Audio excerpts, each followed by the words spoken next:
Under the scorching sun of Calabar, a town filled with the whispers of past legends, an old man sits alone in his small, dusty workshop. The rhythmic sound of a wrench turning on a bicycle wheel fills the air as the villagers walk by, casting a glance or two towards him. They call him Old Soldier. But none of them, no one in this quiet town, truly knows why. He isn't just any man. No, this man's story runs deeper than the river that cuts through Calabar. The villagers, in their curiosity, say he fought in many wars across the land. He's known for his resilience, his silence, and his unspoken pain. But how many of them truly understand the weight that bears down on his weary shoulders? One day, a curious boy named Okon, barely 10 years old, strolls into the workshop. His bicycle is in need of repair, and as the old man walks with skilled hands, Okon watches closely, fascinated. Then, with the innocence only a child possesses, Okon asks the question that would unravel a story far darker than he could have ever imagined. "Old soldier," he asks, "why do they call you that?" The old man stops. His hands freeze on the handlebar. He looks at the boy, his eyes clouded with the ghost of the past. Then, in a voice roughened by time, he begins to speak, revealing a tale of love, betrayal, and heartbreak that will change Okon, and you, forever. Stay with us, because what Musa is about to reveal will shake you to the core, and the life lesson he shares will echo in your heart for years to come. The story of love, my people, is one of the strongest forces, capable of binding two hearts together through thick and thin, and yet, it can also break the spirit when tested. This is the tale of Musa, a young man whose love for Kemi was as strong as the roots of the ancient trees that stand tall along the rivers. They were just children when their hearts first intertwined. Musa was a mere 16 when he met Kemi. It was at the edge of the village, where the river bends and the birds sing songs of old. She was a beauty, radiant as the moon that shone bright over the village during those warm, peaceful nights. Their love was not of the ordinary kind, no, this was the kind of love that wove itself into the very fabric of their lives. Their vows were simple, yet powerful. No matter the distance, no matter the storm, we will find our way back to each other. And for a time, that was enough. But life, my people, as it often does, had other plans. You see, Musa had a calling to serve his people, to become a soldier in the great Nigerian army. And though his heart ached to leave Kemi, duty beckoned. He enlisted, and so the days of separation began. Musa promised her he would return. He told her that though he was leaving for the wars in distant lands, first to Mali, then to Congo, then to Sudan, his love for her would not falter.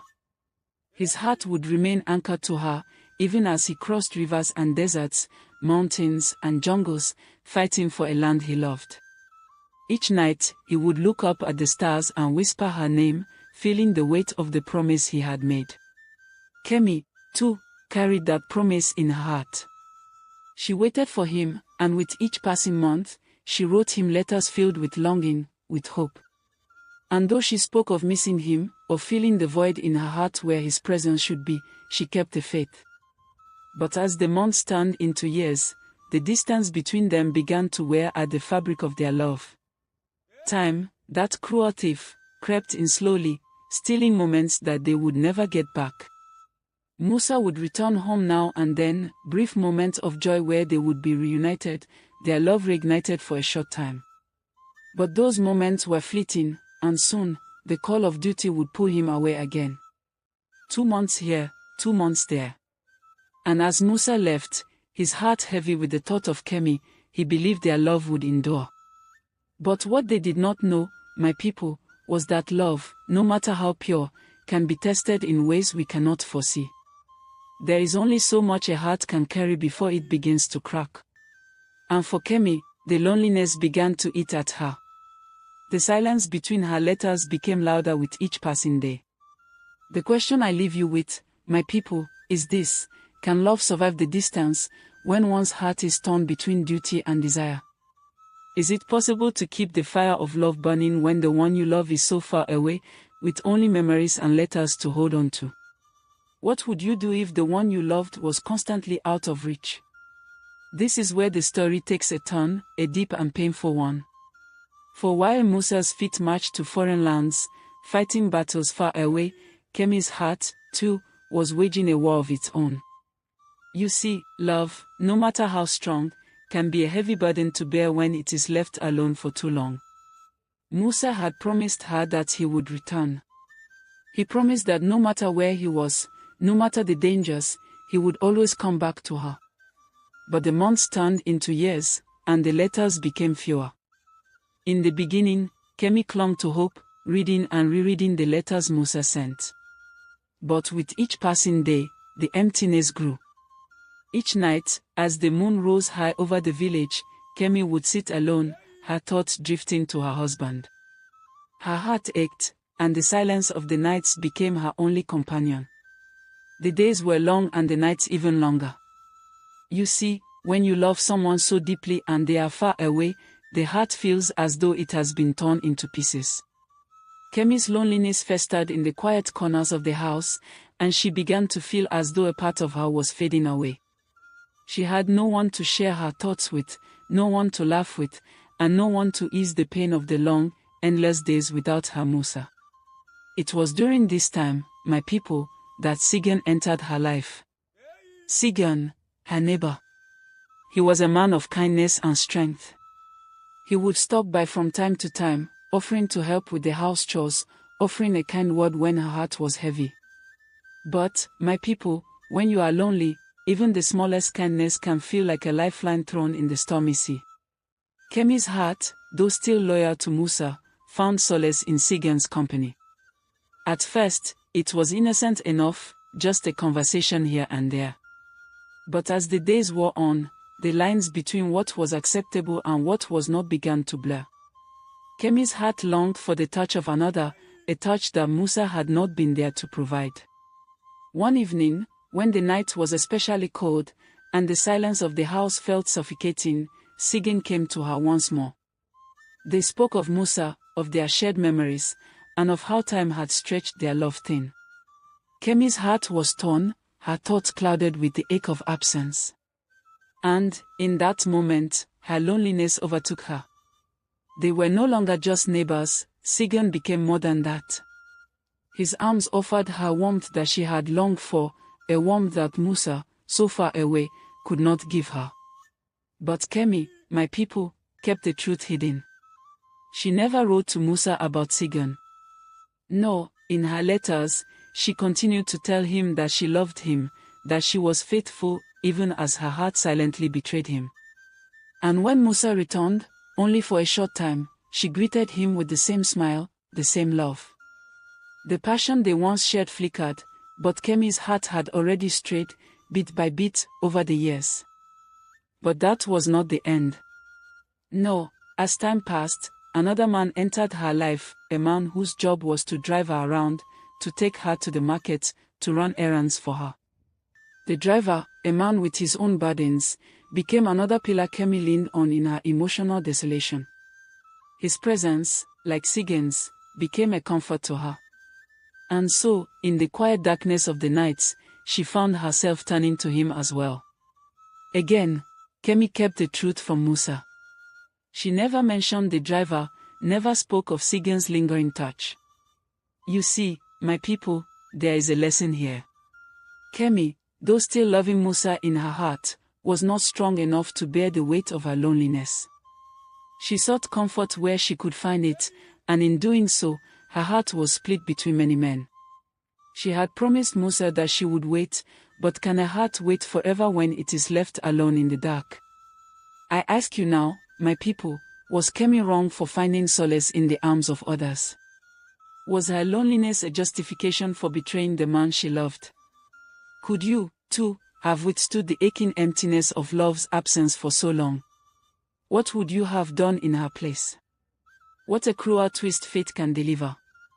Here was Musa, a soldier who had fought battles across lands and rivers, a man who had sacrificed years of his life in service to his country, believing that his greatest triumph was the family he had built.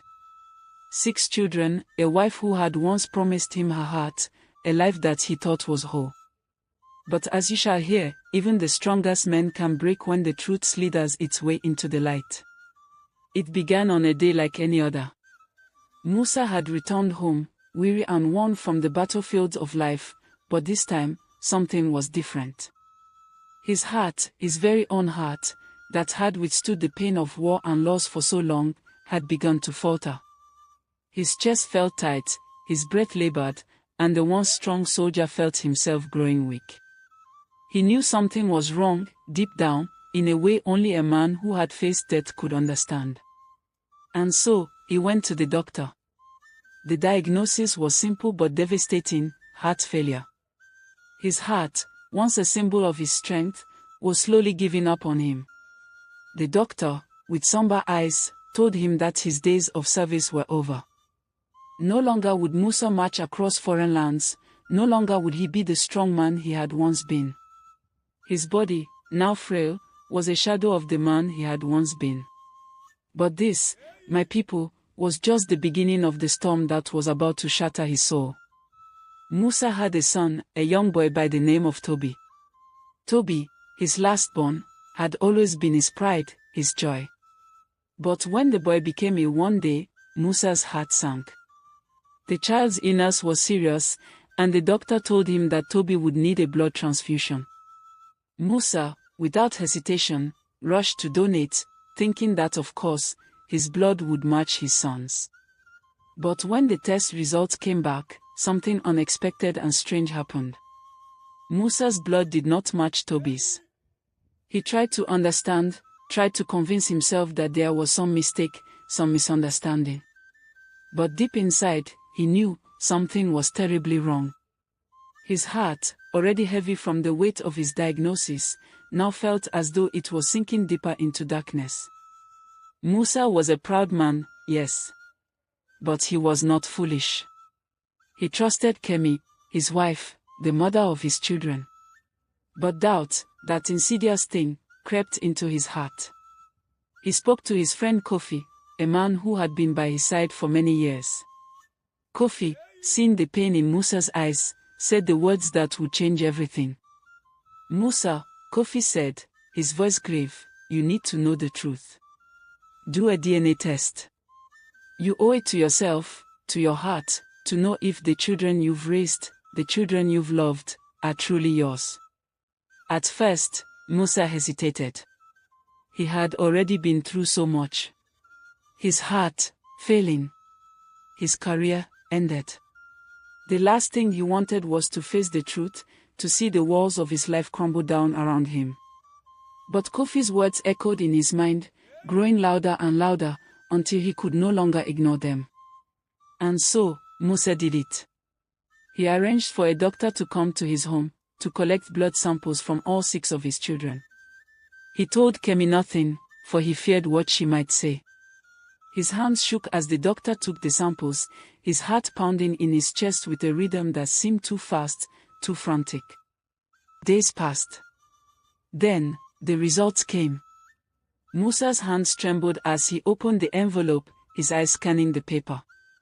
And then, the truth hit him like a tidal wave. None of the 6 children he had raised were his. Not one. The son he had watched grow, the daughter he had held in his arms, the children he had loved, fed, and cared for, they were not his own. The pain was too much. His chest felt as though it might crack open, his heart already fragile from the illness. He sank to his knees, his world collapsing around him. The woman he had loved, the woman who had sworn to stand by him, had betrayed him in the most unimaginable way. He had fought wars, faced death, and lost his comrades, but this was a betrayal that no soldier could ever prepare for.